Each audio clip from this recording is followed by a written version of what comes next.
شروع اللہ کا نام لے کر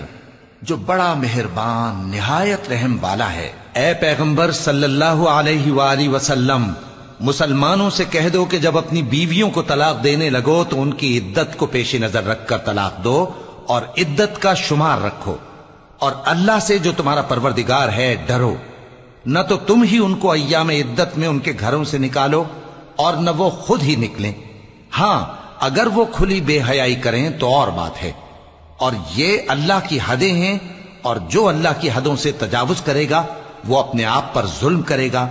اے طلاق دینے والے، تجھے کیا معلوم، شاید اللہ اس کے بعد رجعت کی کوئی سبیل پیدا کر دے۔ پھر جب وہ اپنی میعاد یعنی عدت ختم ہونے کے قریب پہنچ جائیں تو یا تو ان کو اچھی طرح سے زوجیت میں رہنے دو یا اچھی طرح سے علیحدہ کر دو، اور اپنے میں سے 2 منصف مردوں کو گواہ کر لو، اور اے گواہو اللہ کے لیے درست گواہی دینا۔ ان باتوں سے اس شخص کو نصیحت کی جاتی ہے جو اللہ پر اور روز آخرت پر ایمان رکھتا ہے، اور جو کوئی اللہ سے ڈرے گا وہ اس کے لیے رنج و غم سے نجات کی صورت پیدا کر دے گا، اور اس کو ایسی جگہ سے رزق دے گا جہاں سے اس کو وہم و گمان بھی نہ ہو،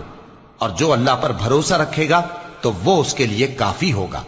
اللہ اپنے کام کو جو وہ کرنا چاہتا ہے پورا کر دیتا ہے۔ اللہ نے ہر چیز کا اندازہ مقرر کر رکھا۔ تمہاری طلاق والی بیویاں جو حیض سے نا امید ہو چکی ہوں، اگر تم کو ان کی عدت کے بارے میں شبہ ہو تو ان کی عدت 3 مہینے ہے، اور جن کو ابھی حیض نہیں آنے لگا ان کی عدت بھی یہی ہے۔ اور حمل والی عورتوں کی عدت وضع حمل یعنی بچہ جننے تک ہے،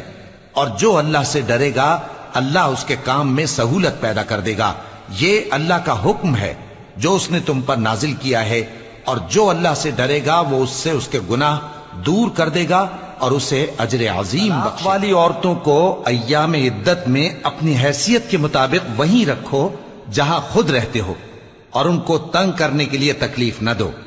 اور اگر وہ حمل سے ہوں تو بچہ پیدا ہونے تک ان کا خرچ دیتے رہو، پھر اگر وہ بچے کو تمہارے کہنے سے دودھ پلائیں تو ان کو ان کی اجرت دے دو، اور بچے کے بارے میں پسندیدہ طریق سے موافقت رکھو، اور اگر باہم ضد اور نا اتفاقی کرو گے تو بچے کو اس کے باپ کے کہنے سے کوئی اور عورت دودھ پلائے گی۔ صاحب وسعت کو اپنی وسعت کے مطابق خرچ کرنا چاہیے، اور جس کے رزق میں تنگی ہو جتنا اللہ نے اس کو دیا ہے وہ اس کے موافق خرچ کرے۔ اللہ کسی کو زیر بار نہیں کرتا مگر اسی کے لحاظ سے جتنا اس کو دیا ہے،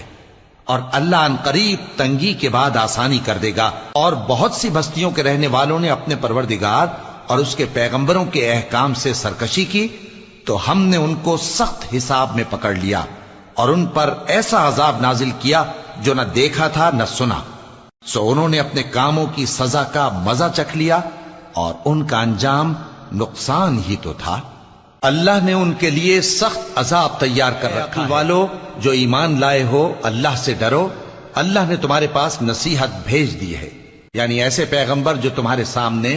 اللہ کی واضح آیتیں پڑھتے ہیں تاکہ جو لوگ ایمان لائے اور عمل نیک کرتے رہے ہیں ان کو اندھیروں سے نکال کر روشنی میں لے آئیں، اور جو اللہ پر ایمان لائے گا اور عمل نیک کرے گا وہ ان کو جنتوں میں داخل کرے گا جن کے نیچے نہریں بہ رہی ہیں، وہ ہمیشہ ہمیشہ ان میں رہیں گے۔